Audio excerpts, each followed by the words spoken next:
U.S. Vice President Kamala Harris is making her way through critical battleground states here in Wisconsin with her newly announced running mate, Minnesota Governor Tim Walz, as they work to build momentum in their race for the White House against the Republican Party's Donald Trump and J.D. Vance.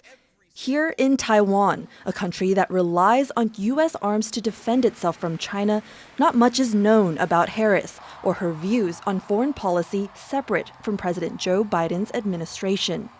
我对她的印象就是首位的亚裔女性副总统，应该会更关注在亚洲这个部分。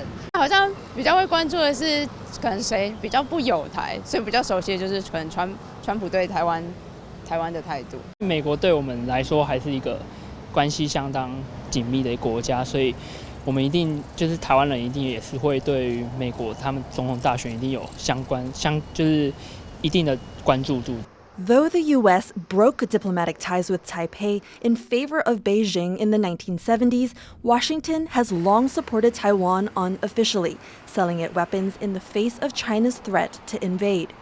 Harris has not traveled to Taiwan, but stepped in for Biden on visits to allies in the Indo-Pacific, where she reiterated U.S. commitments to safeguard the region from Chinese coercion.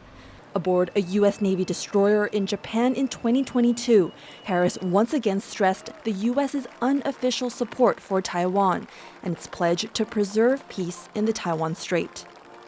We will continue to oppose any unilateral change to the status quo, and we will continue to support Taiwan's self-defense. The Biden administration has breathed new life into U.S. alliances in the region, from the Quad with Japan, India, and Australia to hosting historic summits with Japan and South Korea at Camp David and another with Japan and the Philippines in Washington.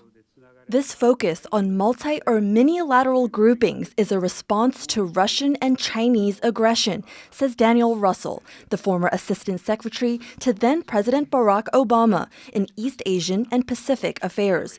It's an approach that Harris is likely to continue if she wins. This is largely a reaction, not an initiative, as China has become much more powerful. A much more demanding, intrusive actor.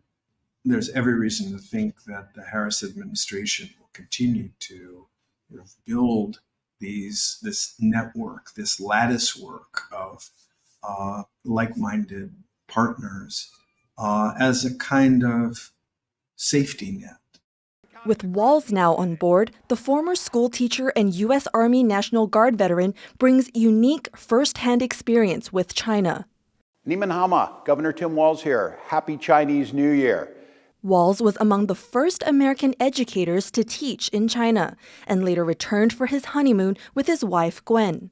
Years after, as a politician, he became more outspoken against Beijing's human rights record, advocating for Hong Kong and Tibet while serving on then-President Bill Clinton's Congressional Executive Commission on China. With less than 3 months left before the election, Miles Yu, the former China policy advisor to the Trump administration, says the issue of China and Taiwan is unlikely to come up in campaigning, and not because of the ticking clock. It's not the lack of attention.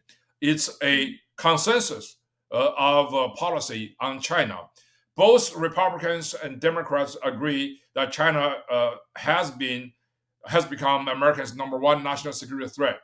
We have really reached a point where the American foreign policy and our global strategy has fully embraced Taiwan.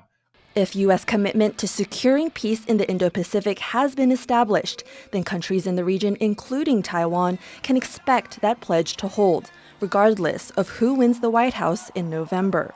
Hsueh and Joyce Tseng for TaiwanPlus.